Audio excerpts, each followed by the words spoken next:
Hi, everyone, and welcome to Distribution Strategy Group's Best Practice Series presentation on Salesforce compensation challenges and solutions. In a few minutes, I'll bring in Mike Emerson, who is going to present today's program. Mike is clearly one of the most knowledgeable people in the world when it comes to Salesforce compensation. We're delighted to have him today, but first we got to pay a few bills. Let me start off by telling you about Customer Experience RX from Distribution Strategy Group. This is a Net Promoter Score system that is designed especially for distributors, meaning you don't just get a raw score, you get feedback on sales rep performance, pricing, inventory availability, location, customer service performance, and you get benchmarking to other distributors. It's absolutely unique. There's nothing like it anywhere in the world. So if you're interested in really understanding how you're performing in the eyes of your customers, please reach out to Jonathan. That's Jbein, Jbein, at distributionstrategy.com, or go to our website, not surprisingly, distributionstrategy.com, and we can put you in touch with someone for more information. Now, I want to welcome Rebecca Hughes from SAP. Rebecca, thank you so much for your support for this program, and welcome to the show. Thanks so much, Ian. Really appreciate that. We're very happy to be part of this.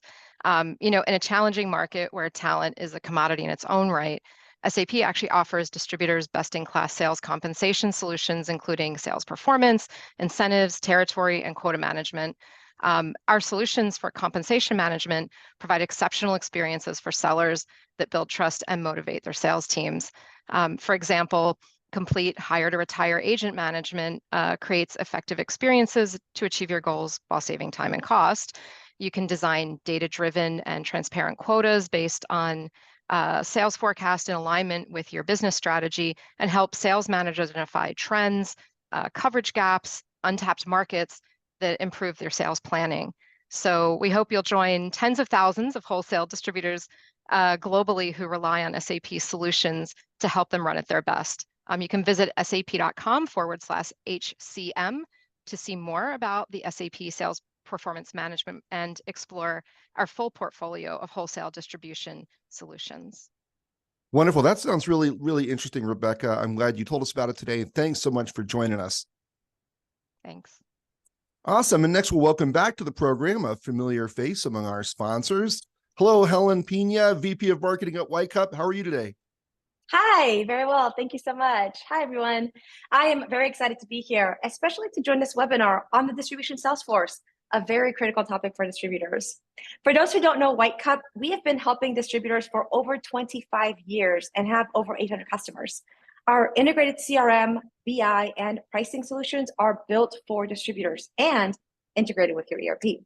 Our perspective is that distributors will win with a data-driven CRM because it'll transform their selling for more revenue and better profits. Next slide, Ian. So our customers have lots to say about our technology, but they especially like how it helps their sales team. And next slide. And that's because our technology helps turn your distribution data into dollars. So your entire customer-facing team, not just the sales team, but them included, has the data insights and trends on your customers and products at their fingertips and the tools they need to take action on that insights. So if you give your customer-facing team this CRM to help make faster and better decisions and automate their work as much as possible, then your reps will love it, and you'll also love the revenue and the profit that it drives. Last slide, Ian. So we'd love to stay in touch. Reach out anytime. Here's my contact info and also our website. Thanks again, team. Hey, Helen, I was honored to host a panel at your user conference, and those people were ready to go to fisticuffs if anyone tried to take away their Whitecup. So it was very impressive. You have very loyal customers. Yeah. They love what you guys do. So, all right. Well, thanks again for sponsoring the program, Helen. It's great to see you. And thank you so much. You bet. Now it's time to welcome the star of the show.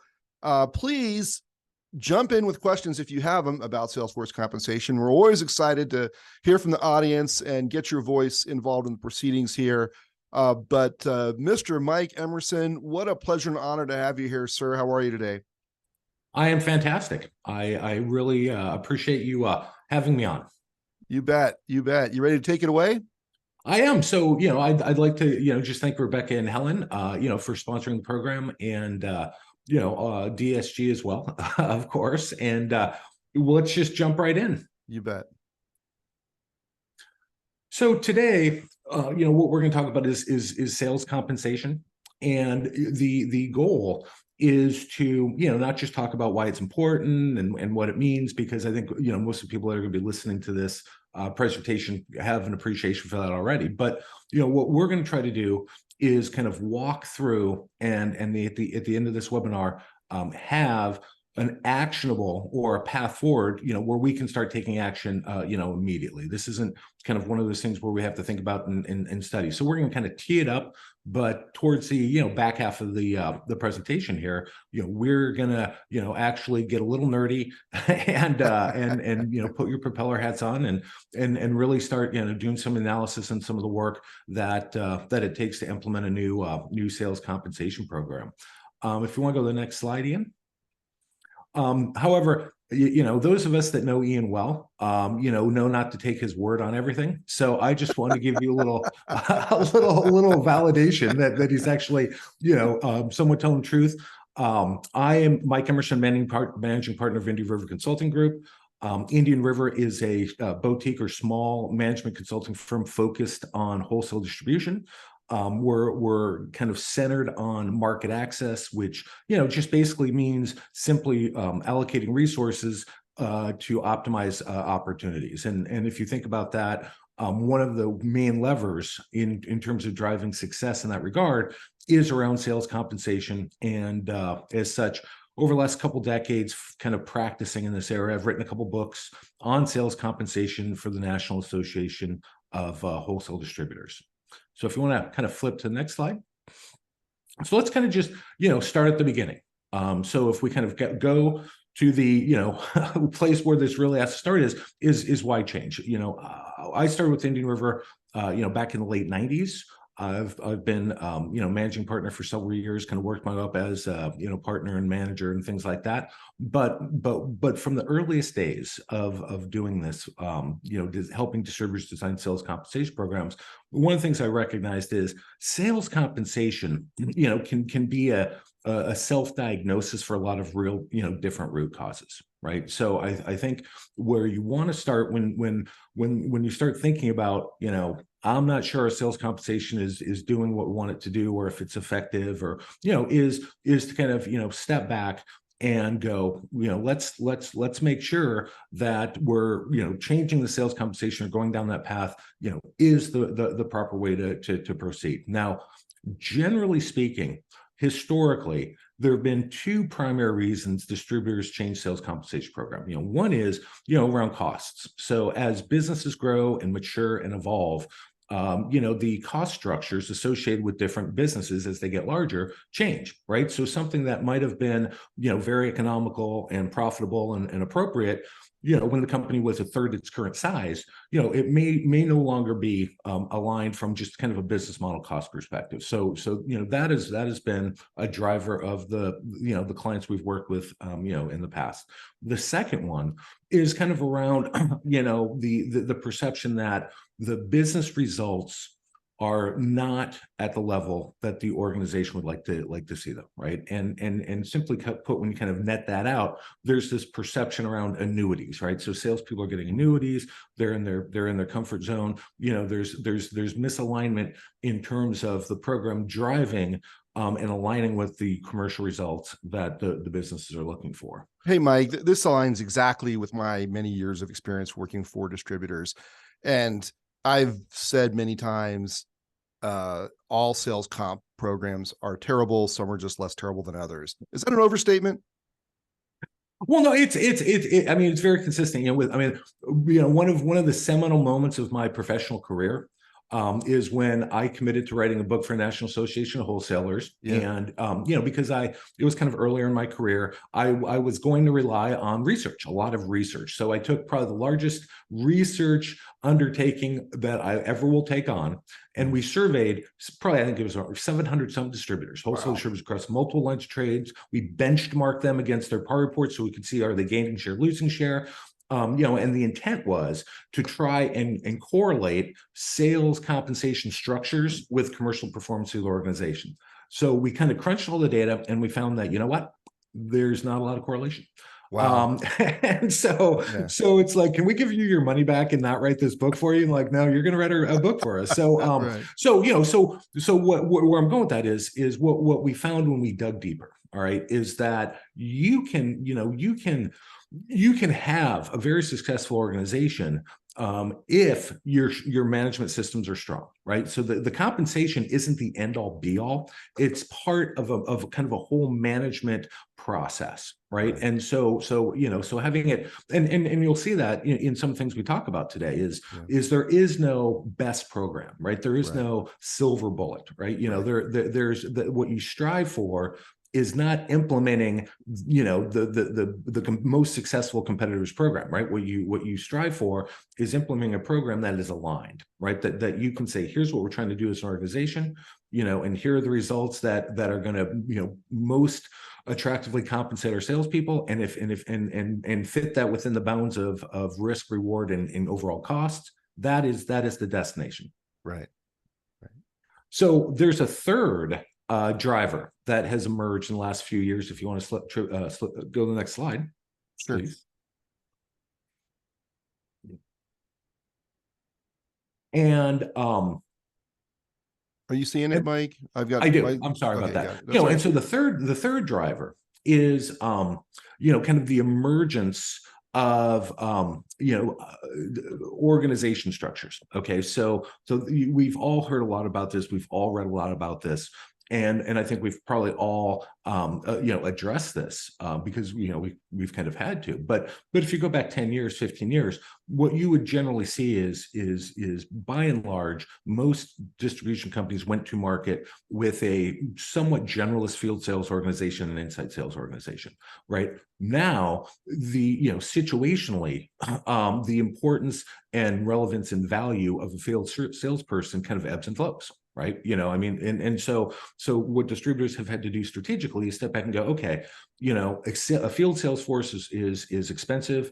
You know, the value it provides is very large, but you know, there are certain other kind of self-service benefits that customers are looking for that's not best served by a field sales force, right? So you're starting to look at these multi-channel, omni-channel, you know, hybrid sales organizations, right? Now, as soon as you start going down that path, what happens is you're looking at the importation and exporting of dollars from assigned accounts, right? So as we all know, if you pay salespeople a straight commission and you start taking away accounts, you know, that is disruptive, right? And you know, it's certainly not appreciated, you know, by the person who just lost dollars that they were getting paid on, right? Conversely, you know, if you're adding accounts, right, you basically said, look, you know, we've got 4 salespeople in Orlando, Florida. You know, what we're going to do is we're going to reduce that to 3. We're going to add another resource somewhere else. Well, you know, when you merge and everyone gets a 33% boost in their GP dollars,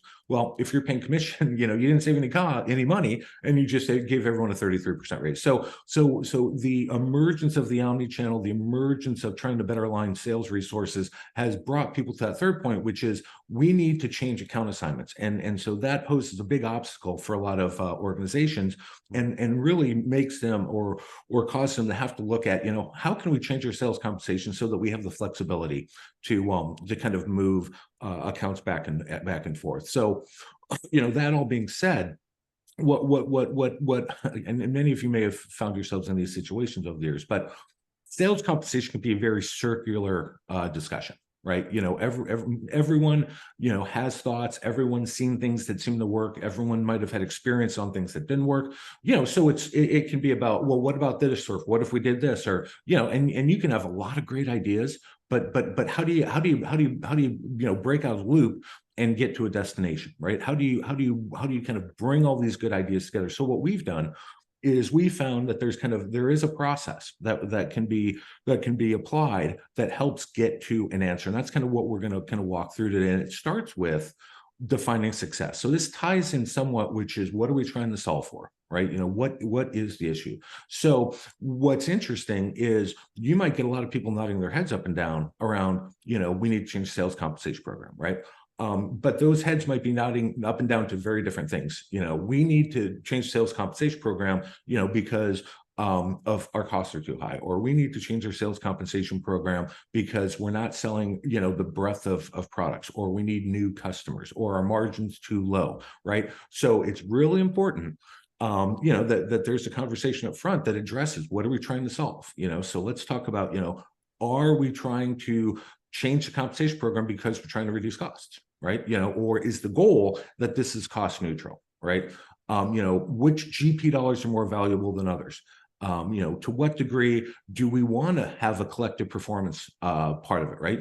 Traditionally, salespeople are paid on what's assigned to them, and as things evolve, pinning the organization's performance on the success of field salespeople gets very different. So this slide has a list of things, but at the end of the day, the net is, let's make sure there's a consensus on when we're done with this, we're defining success the same way. So if you want to go ahead, Ian. You bet. So step 2, the reason this step is important is because at the highest level, there's 2 variable pay structures that we can use, right? There's what we call kind of absolute performance, all right? And we're all familiar with that.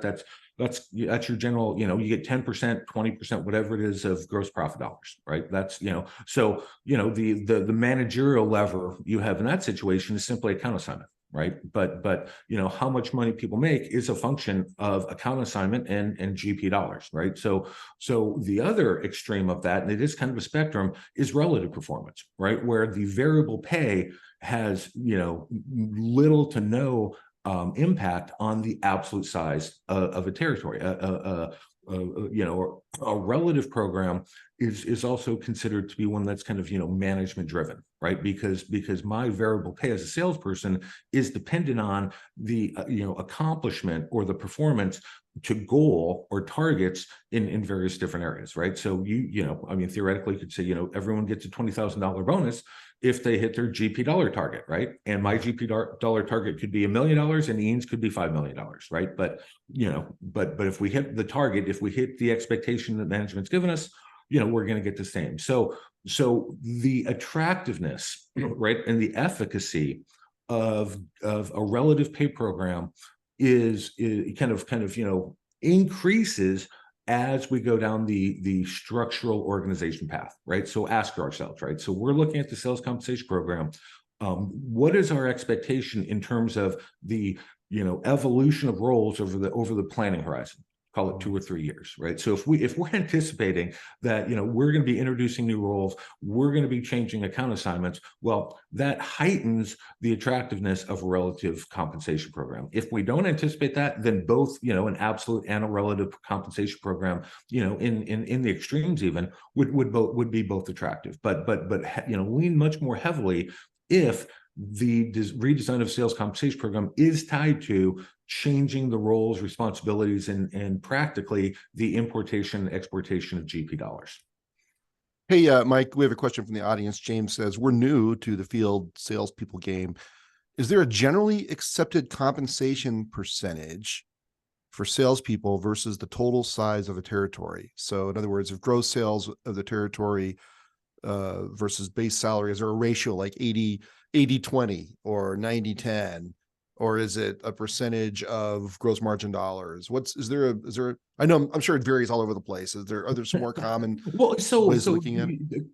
A couple ways of looking at that, right? So one is avoid the temptation to kind of benchmark against generic peer companies, right? Because as I've mentioned, if you have to start with what is the composition of my sales organization, right? What I've seen, even within the same industries, right, is the mix of field sellers to other selling roles varies dramatically, right? So if you've got a field sale, if you're doing, let's say, $100 million, right, but you've got 4 salespeople, there might be another organization that's doing $100 million with 8 salespeople, right? But the people with the 4 salespeople, they've got 6 inside sales, right? So they're kind of using comparative advantage. So so that makes it hard when you say, well, the 8 people aren't making half as much generally as the 4, right? Because then everyone would want to work for the 4, and you would have a very unattractive business model, right? So that's kind of one. So the way you can kind of try to get to what you want is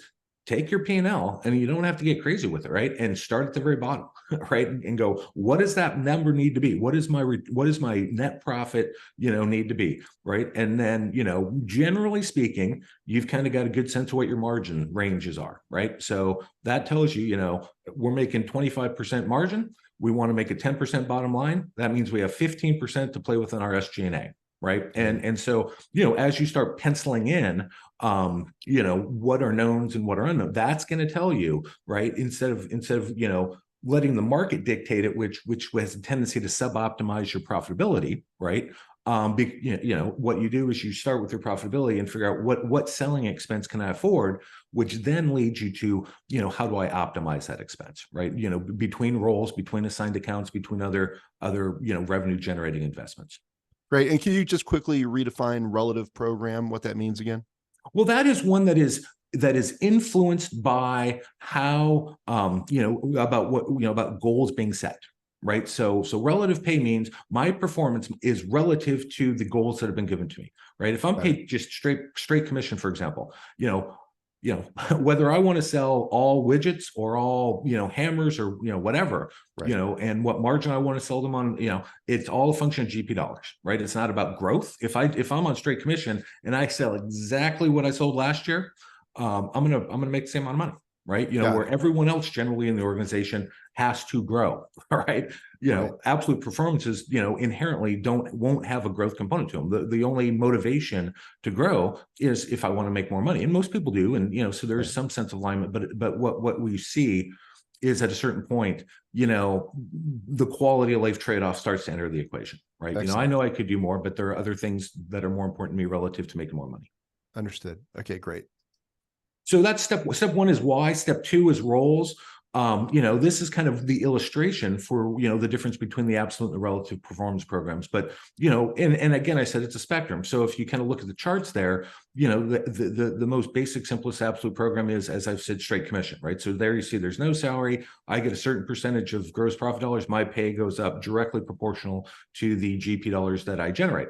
On the bottom right corner, what you see is a relative performance program at its extreme, right? So you see there's no dollars on the x-axis, right? So, my pay depends on, how well I perform to my goal, which is not necessarily directly tied to the GP dollars, right? If I had if I'm a really good hunter sales rep, for example, it's probably my best deployment is probably going out and acquiring new customers, right? Which means, I'm taking someone from zero to a number materially bigger than zero, right? But I'm not maintaining the biggest customers anymore, right? So in that case, I might not have a lot of GP dollars next to my name at the end of the year, but they're going to kind of all be new. And, I might, deserve to be one of the highest paid salespeople in the organization because of the value I'm bringing, right? So that's kind of, the difference, right? Management goal-based versus kind of stands alone. And I eat what I kill and I get a percentage of everything I sell. So if we go to the next slide, Ian. So step one and step two are one slide. So step three, we're going to spend a little time on this, right? Because what I've seen is that a lot of clients that I work with, pay some version of a commission to their salespeople. Okay, they recognize that they want to restructure their sales organization, and that's the problem confronting them. So that's really what I'm going to be addressing for the next several slides, which I think adds value even if it's not exactly your situation, right? So what we're going to look at is how do we design a relative pay program, right? And so they're kind of a couple phase one, phase two, right? So again, trying to break out of that circular conversation and get to kind of a design destination takes two parts, right? And I think it's helpful to separate them. So the first thing we want to think about is, what is the structure, right? What is the structure of the program? What's the formula? Those type of things, right? Then the second piece is, what are the metrics that we're going to use to determine, how people are paid, right? So that gets back to kind of what are we trying to solve for, relative to GP dollars being more important, right? So instead of kind of, putting them all together, saying, okay, let's figure out the structure first, and then let's figure out what are the performance measures that we're going to use secondarily. Little disclaimer here. It's very unusual when you go down this journey, that that people are wary of complexity, and that has to be kind of central, to our thinking. You can over-engineer something to death, right? But keep in mind that the simplest way to pay salespeople is just give them the same amount of money 26 times a year, right? Put them on straight salary, right? So if we're trying to optimize or maximize for simplicity, then that's what we would do. So if we're moving beyond that, we are introducing some level of complexity, right? So it's balancing, value to organization complexity, right? It's not avoiding complexity, right? So I just want to share that because I got a lot of scar tissue on the complexity topic. So if you want to jump to the next one, Ian. Yeah, I just want to reinforce that. I've seen management too often try to account for everything, and they create a compensation system that no one understands, and then you don't have trust in it. And then the salespeople feel like there's no integrity in the program, and your best salespeople leave out of a lack of understanding, even if management is being completely honest with it. People don't understand it. You cannot make these things too complex. Well, I think you're exact. And there's a few things you need to do, right? One is be wary of complexity, right? And then two is do your damnedest to try to ensure that people understand it, right? Don't just assume that they've understood it because they got that, you present them a PowerPoint and emailed them a Word document, right? So in as much time as you invest in the design of the program, invest more in sitting down and making sure people get, because if you're using a sales compensation program, and trying to gain alignment with the results you want, but people don't understand it, then it's the greatest secret in the world, right? Yeah. So, so talking about structure, all right. So on the right here, what I've done is I've contrasted a commission program with a very, kind of a more management or relative program, right? So that's kind of what a relative pay program looks like. All right. One difference is my pay doesn't start at the origin. Okay. My pay starts, somewhere above zero. So that equates to a salary. What you also see is that, there is a level of production, if you will, that does not warrant variable pay. Okay. And so I've labeled that trigger kind of the inflection point. And the inflection point is kind of, where realistically is the window of expected results, right? Rare is it that someone goes an entire year without putting a GP dollar on the board, right? So, or a week or a month for that matter. Okay. So there is some, some level which is given. That's very important, because it brings us kind of to the third thing you notice about that, which is the blue line, which is the illustration of a relative program, and the green line. The blue line is steeper, right? Once it kind of crosses through that historical pay, and that's important, and we'll talk a little more about that, because what that does is that introduces risk and reward, right? Because I think that it's a lot easier to sit down and say, look, we've got a new sales compensation program, okay, and it will pay you more money, if you're performing. Right now, of course, if I'm a sales guy, I'm gonna say, well, what's performing, right? But we'll get into that in a minute. But to be able to say this program offers the opportunity to make more money, I think is incredibly powerful for adoption. Okay, and conversely, when you introduce risk, there's some psychological motivators that I've got a slide carved out for in a bit. But this is kind of what we're looking for. We're trying to solve for three variables. We're trying to solve for what is that y-intercept, right? What is that salary piece? At what point are we going to kind of start paying variable pay? What is that window of performance? And then thirdly, and this is a little art and science, is, what is the risk reward trade-off change we're trying to drive? And we're going to kind of talk about how we arrive at those using a little art and science, as I said, in the next few slides. Hey, Mike, someone wants to know if an account attached to a rep transacts to a digital channel, are those sales typically included in a rep's commission program? So that's a great question. Okay. So I've got two answers. So one is generally yes. And the reason I just say just generally yes, which is hard as a consultant, is that what's the alternative? Okay. The alternative is not paying for it, right? And if you don't pay for it, what are sales reps going to do? Okay, they're going to do everything they can to dissuade people from ordering online, right? They're going to, yeah, it's got all sorts of bugs and issues, and we're still trying to, I mean, so you don't want to create a situation like that, right? Where there's an incentive in place for people to be dissuaded from using online. So that's kind of why I can, say, but furthermore, that is the perfect example that organizations are confronted with that drive them, away from absolute program. Because, if you've got, a relative pay program, right? If you're paying a bonus, we'll say, or, or if goals matter, then you can factor in, that channel, right? Because you're not paying at a transactional level, you're paying at an aggregate level, right? So it gives you so much more flexibility and freedom, and you're not, well, doing that costs us this much money, right? Because if it's baked into the goal, then it's already baked into the cost. Got it.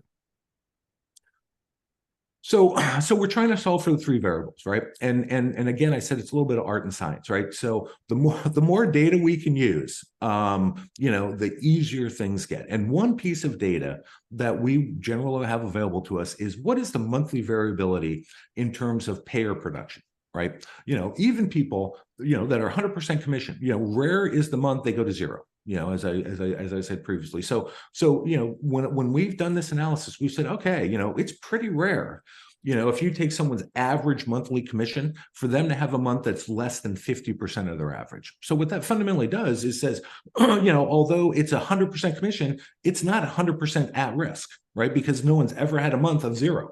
Right. And generally speaking, rare is the month where someone's had, less than 50% of their average. Right. So you could make the case that, 50% of their pay is theoretically at risk. So that's really interesting and helpful analysis, because what that does is that helps us answer one of those three variables that we're looking for. And it's kind of counterintuitive, but it's not salary. Right? You would think that if only half of my pay is at risk, well, then heck, I'll just make that half salary and we'll move on from there. But what that really tells us is, what's the inflection point, right? Where's the window start at which variable pay, starts to be earned? So if you kind of go to the next slide.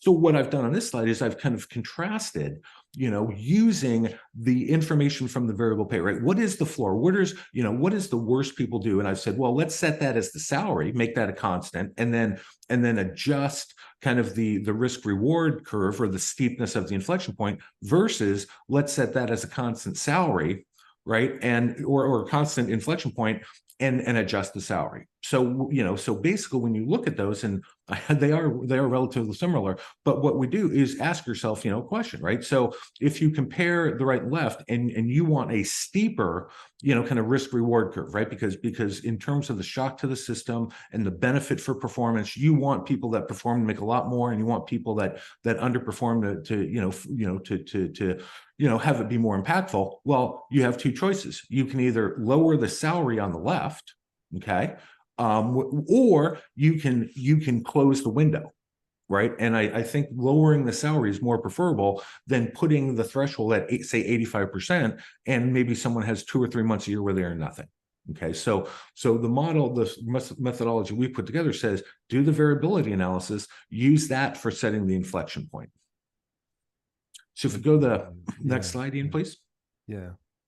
So here's where, I think it's important, because when I talk about salary, it's not unusual for people to have kind of an adverse reaction to it, right? Not like eating shellfish or something when they're allergic, but they're just like, I'm not keen really on paying salary, because then our salespeople are going to get complacent. Okay. And, I don't think that's the topic that needs to be debated. All right. What I want to share is that to change behavior, to increase the probability of getting the results you're looking for from making a change in the compensation program, you must introduce risk. Okay, that has been proven psychologically to be a much bigger, motivational behavior change than offering a carrot.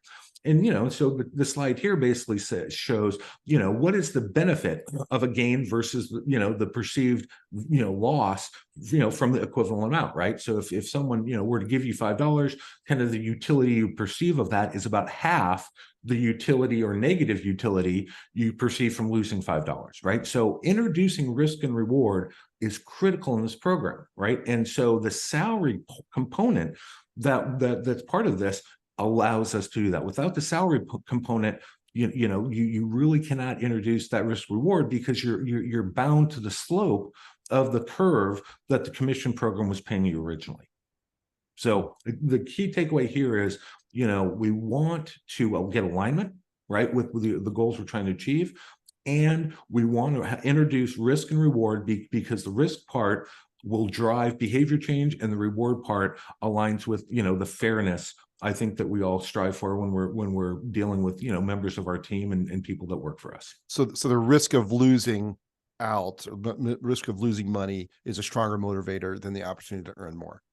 Exactly. It's how our brains work. Yeah. Right. Yeah. Okay. It's like, Ian, if I'd said, I'm going to give you $100, you'd probably be pretty happy. But if I said, but I'm going to give Jonathan $200, you'd be pissed. Right. I mean, it's like our brain, you still get $100, right? Right. Your benefit's still the same, Right. but it's just our brains are really kind of weird in that way. That is funny. Yeah. Yeah. Hey, we have another question here. It says, in many industries, GP dollars have increased significantly due to inflation and not because of anything salespeople have done. Are distributors addressing this, or are they too scared to make changes to sales comp? Well, both, right? The ones I work with are making changes, right? And I'll tell you that I failed to mention that previously, but remember we said there's kind of currently 3 main reasons people change: cost, alignment, and structural organization shifts, right? The cost one for the last 24 months has been a pretty big driver in the work that I've done, right? And I mean, I've had clients who said, we got to change the program, but we can't wait to change the program. We're going to just, cut the commission rate, right? And then, we're going to cut the commission rate, but don't worry, salespeople, we're going to have a new program by the end of the year. But we can't wait another 6 months or 9 months of watching our bottom line kind of stagnate and watching sales wages, inflate 20, 30%, right? Right. Now, it'd be fine if the bottom line were inflating 20, 30% and sales wages were, but the fact that they're untethered, where it's just not fair for the rest of the organization, right? Because that's other people who aren't getting paid. Or what actually happens is wages for drivers, wages for other people are getting driven up, right? So our overall costs are going up, which is kind of driving that stagnating or not growing as much as the bottom line. So I've got to believe some people aren't doing anything, but I do know a lot of distributors are, because I've been very busy. I bet. So we've talked about the three steps, right? So we're trying to solve for, what's the salary, Y-intercept, where's the window start for the payoff, and thirdly, what's the risk and reward? So up to this point, we've kind of figured out, we've got 2 data points we can use.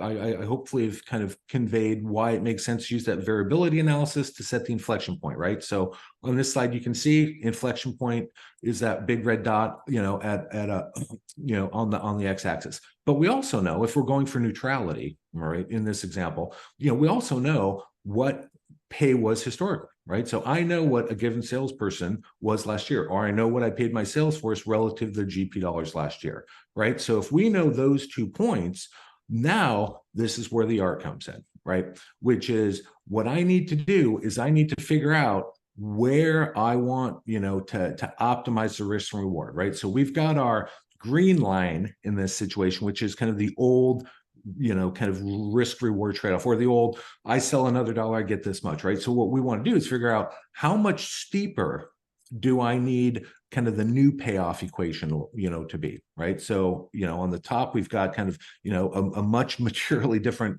kind of trade-off relative to dollars I generate versus something that's much more mild, right? And what's going to drive that is, to what degree, are the behaviors ingrained? How long has it been since we've changed the program, right? If I say, if you do great, you're going to make 2% more money. And if you don't do great, you're going to make 2% less money, probably not going to unfreeze kind of the behaviors that are in place, right? So, you solve for the slope And what that's going to tell you is where that salary needs to be. Right. So, I mean, that basically, gets us to the structural design of relative pay programs. We use the variability to set the inflection point. We figure out what trade-offs we want to introduce in terms of risk and reward, which gives us kind of our salary. So long as, that line that is sloping goes through the historical amount that we would have paid. And the structure piece is fundamentally done. So if you want to go to the next slide, what we've basically done now is we've created what I'll call a single factor payout structure. Okay, which basically in its simplest form is you've got a GP dollar target.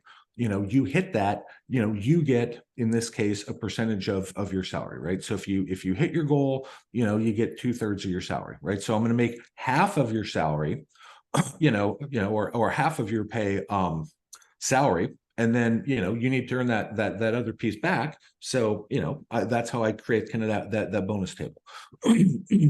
So if I exceed my goal, you kind of go up that table you see there on the right, but there's a floor. That's where our inflection point is, right? Which we kind of got to from the variability analysis. So, that is how that materializes if there's only one variable. Which is not actually that unusual if you're making a drastic change from commission.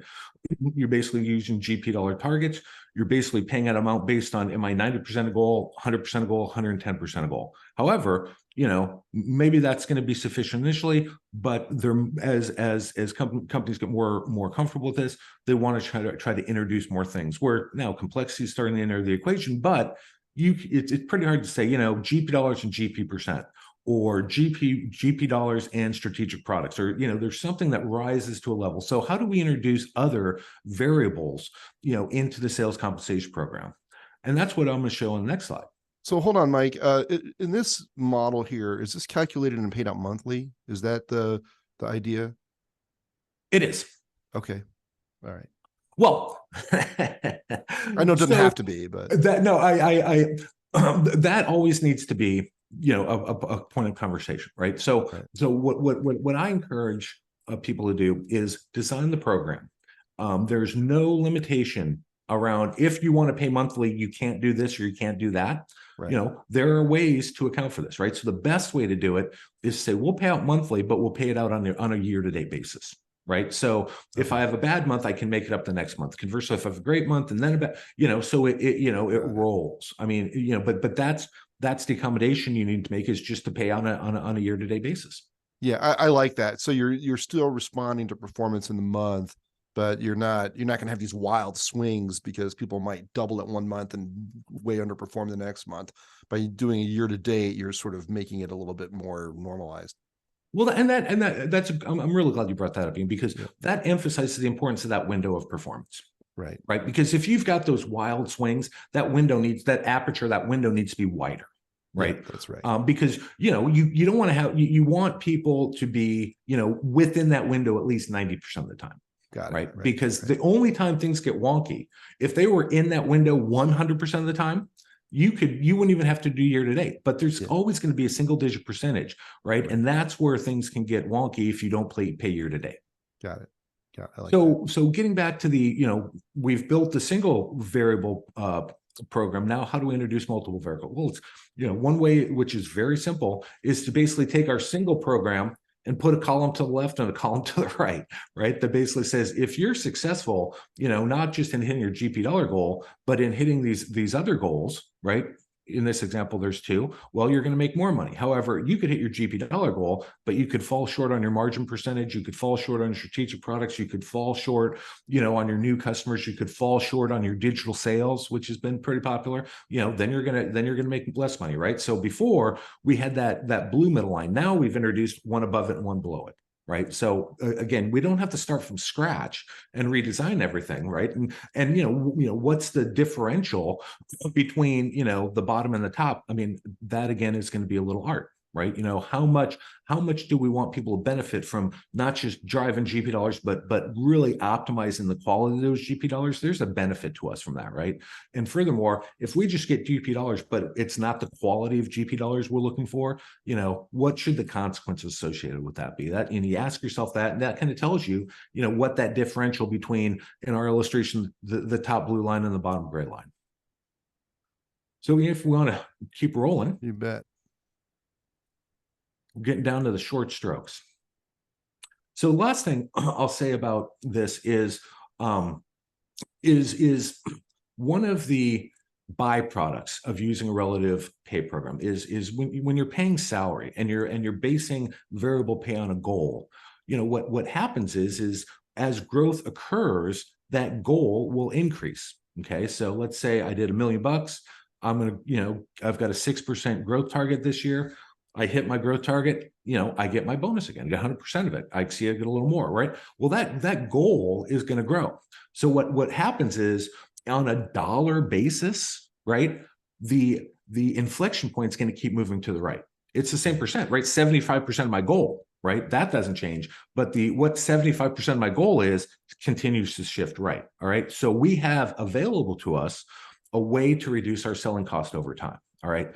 I am very emphatic with my clients that we need to be very clear about that upfront, right? Because it is great to reduce costs. It is necessary to reduce costs, generally speaking, as a financial manager, but it's not okay to reduce costs, solely in a kind of a win-lose situation. All right. This is kind of just my philosophy. So what you need to be conscious of is as that inflection point moves to the right, that salary needs to move up. And that's kind of what's been illustrated here. So you can see, that the dotted line moves to the right. We start with our solid blue line, we move to our dotted blue line, right? But the salary also crept up. So, so that there's some portion that salary increases are tied to, the increase in goals, right? If it's a one-to-one basis, there's no savings, there's actually more risk to the organization. But, if it's 6%, maybe, it's a 3-to-1 trade-off or something, but it can't just, we'll figure that out later, because what happens, when someone, has, a great year, right? And we give them a 2% goal increase, right? Which is modest, but last year they grew 15%, right? Well, the GP dollars that they generate at the end of that upcoming year, and getting paid the same amount of money or less money than they did the prior year, that just doesn't sit well with salespeople, right? And what doesn't sit well either with CFOs, sorry if I'm offending anyone, is giving a sales guy an 8% salary increase, right? It's an unnatural act. But if you do the math, it's the best investment you could make, right? Because we just got, our selling cost is 15%.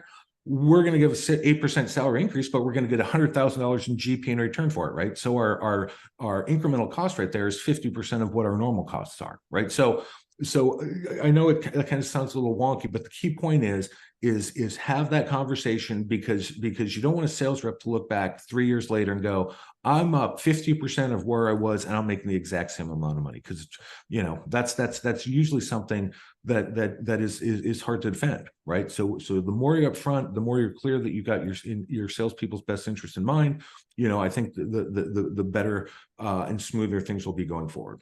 Yeah, Mike, CFOs, generally speaking, and distributors view, and I guess all businesses, they view merit increases as cost of living adjustments, which is why it's normally tied to about the rate of inflation, right? So if inflation's up 4%, then I can give somebody 6%, but I got to give somebody else 2 to round it out. So otherwise, my overall wages are going to rise as faster than inflation, and I'm eroding profitability in the long run for the whole enterprise, right?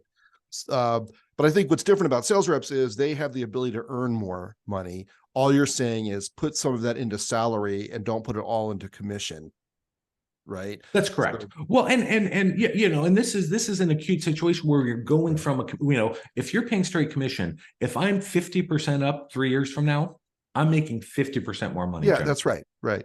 So what we have to do is, that is our starting point. So if I'm up 50% but my pay is only up 20%, that's fine, right? But to get to Yeah. that 20%, that's 7%, 7%, or probably 6%, 6%, 6% over 3 years, Yeah. right? Where COLA increases are going to be 2 to 3%, right? So just a kind of a forewarning there. But I know I was being very, very benevolent with salespeople on that. But at the end of the day, moving to a relative pay program gives that lever for long-term cost reductions as the business grows. Got it. So lastly, couple things. Kind of customer profitability. Customer profitability is very, very prevalent now. There are a lot of organizations that look at customers, kind of at a net profit level. There are some great applications out there that will calculate that for you. And so if you're thinking about what are we trying to accomplish, we're trying to grow business with profitable customers, right? I mean, it's very, very, very logical that people would bring this up during the what are we trying to accomplish? Well, my counsel on incorporation of customer profitability is I would discourage companies from paying on customer net profit. Okay, because that's mysterious. It moves around. What I would do is I would say, what is the biggest driver of customer profitability, and pay on that variable. And oftentimes that's going to be like average order size, right? So if you have something in your program that says, we've got an average order size target for our sales guys, or for each salesperson, and what we're trying to do is we're trying to improve that, right? So last year, my average order size was $217. My goal this year is $220, right? Ian's was $85. His goal is $89, right? So that's how I would do it, because average order size isn't mysterious. And average order size, if you look, at customer profitability, huge driver, almost bigger than margin percentage, right? So I would look at those two, margin percentage and average order size, if we want to incorporate, if we want to incorporate customer profitability, because sales guys don't have much control over if we buy a truck. Right. Or, and what's so frustrating to them is I had a customer who was profitable last quarter and they're not profitable this quarter and nothing changed. Right. So what happened? Right. So I wanted to kind of mention that. And then another question I get, or thing that comes up, and I've mentioned this before, is collective performance. Right. That people would laugh at me if I said this 15 years ago. And they would be, they would say with a very straight face, that salespeople aren't eligible for gain sharing program, right? They're not eligible for the company bonus, because they're on a different program. Well, as roles specialize and teams become more important, I think it's worth having the conversation of, should salespeople be treated the same as everyone else in terms of benefiting from how well the team does? Now, you want to do that ideally as part of the design process because it's dollars, right? So model those into the cost, but think about, do we want to, can we drive, more, team-centric behaviors and performance by having how well the, branch, the region, the pod, the company does as part of the salespeople's pay as well. That's really interesting. I like those points a lot. I think this one about average order size goals instead of customer profitability is a great insight, because that customer profitability really is a black box, and a lot of stuff in there that sales reps don't control. But if they are encouraging the sales or the customer to make larger average orders, consolidating them, it results in fewer deliveries, lower costs. You're getting what you want without giving them something that they don't understand and don't really control. Yeah. Well, I try, I still have some arrows in my back from, some of those adventures, several years ago. Sure. So it just, this might be a real acute issue. And both of these, I think I just want to kind of call out while we're on this topic. Yeah. So I think I've only got one more slide, Ian. Yeah, we got a couple of questions. So go ahead and go through your slide, and then I'll roll out these questions. Okay, perfect. So I touched on this, a little bit, earlier, right? Which is designing a perfectly aligned program, a brilliant program, cost aligned. Well, if people don't understand it, it's not going to do you any good, right? And when you're communicating, the what is almost more important than the why, right? What are we trying to accomplish with it? And if we have a program that's similar to what I've kind of outlined, which is there is a risk and reward, we can say you can earn more money, right? You're going to have people's attention more so than any other topic when you're talking about someone's pay, right? They will be listening to every word and the intonation of every word, right? They will be watching, all the body language. You will have them laser focused on you, right? So, it's a really great time to talk about where this company is going and the changes that we're making, not just to the sales compensation program, but to other things, and how important, some things that we need to do in the future relative to the past. It is super, super important to explain that they understand the program, and also, why we're changing it, and how this aligns better than with where the company is going than what we've got today. The biggest failure point with programs is surprises, right? It's devastating, right? When you roll a new program and then 3 months later, 6 months later, you're like, oops, got to change it, right? It's seen as a huge sign of disrespect, right? Because it's like, you guys, meaning, the people who designed the program, me, you took my, my pay, my mortgage, my, college tuition, of my kids, you took it that lightly, right? That's how much, so it's not just the financial impact, right? And the embarrassment, it's the disrespect that can be associated with that, right? So don't just back test, right? If the program had been in place last year, here's what would have happened. Go, okay, we've got a new program. What if we grow 26%? What if inflation is 14%? What if a meteor hits Arizona, and our sales are down 15%? Understand the volatility, understand the impacts, right? And make sure you're comfortable that we don't just like, oh, we didn't anticipate that, right? So don't shortchange the modeling. And then lastly, and this gets back to the question you asked at the beginning, right? When you look and you think about compensation, right? It is a lever. It is a management tool. It is not a management system, right? So this, this is part of effective sales management in general. And there's, a lot of great information, a lot of people who really specialize, in sales management process. And so don't design a program that's gonna automatically manage our sales compensation program, right? That they're gonna sit and they're gonna make, their decisions about, what they want to do solely based on the formula that pays them. Okay, so sometimes I think subconsciously people start going down that path, pull back and go, there are a lot of things important, to what a good salesperson needs to do and what they need to accomplish. We don't have to have every one of those built in somewhere of the sales compensation program. So those are kind of my closing thoughts, Ian. Yeah, and the sales compensation program doesn't teach anybody how to sell.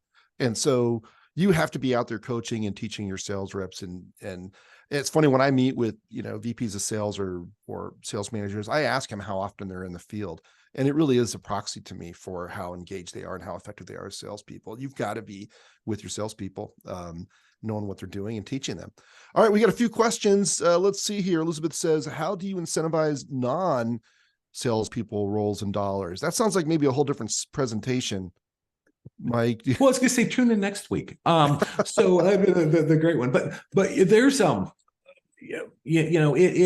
that's a great question. And it's one that's asked a lot. The challenge is it's a lot harder, right? It's a lot harder to give a straight answer on that, because the thing that makes salespeople ripe for variable pay is because there's so many individual metrics that are tied to them, right? So when you start going down other roles, what you find, if I'm talking about non-selling roles, right? So if we're talking about a product specialist, that might be different, or a product manager where there's product line profitability. But when you start going, down other roles where there aren't individual metrics, you've got two choices, right? You can find individual metrics, but my experience is that there are going to be unintended consequences of those. Like, tighter credit means we're going to lower our sales, right? So you got to be careful of that. So a safe bet is looking at building some type of gain sharing program, right? Something that says, the enterprise that you're associated with, right? A branch, a region, the team that you're tied to, that there's something tied to how well that team performs, and pay people based on team performance instead of individual performance. Yeah, got it. We're not going to get to the next two questions. So for those two individuals, please go to it's ircg.com. Is that your website? It is. Go to ircg.com and you can connect with Mike there. Please hold on for one more minute. I'll tell you about a couple of upcoming programs. On October 12th, we are having Brooks Hamilton, who was a big hit at our recent conference called Applied AI for Distributors. He's coming back to the Wholesale Change Show, which is our regular webcast and podcast. So Jonathan and I will interview him about AI done right, where distributors should start. That's on October 18th at noon Eastern, 9 Pacific. So if you missed him at our conference, this is a chance to catch up with truly one of the most popular speakers we had there. October 24th, we have a technology leader panel talking about implementing personalization with CX and DX technologies. That's customer experience. And this is, DX. I can't remember. Anyway, CX and DX technologies. Well, that's sponsored by Bloomreach and SAP. SAP is sponsoring this show on the 18th. Mike, it's been a real pleasure working with you. Thank you so much for your fine work today. Thank you. And thank you everyone for attending. All right, everyone, take care. We'll see you the next time on a Distribution Strategy Group program. In the meantime, happy sales to you, and get those sales comp programs right, and call Mike if he can help you with it. Bye now. Take care.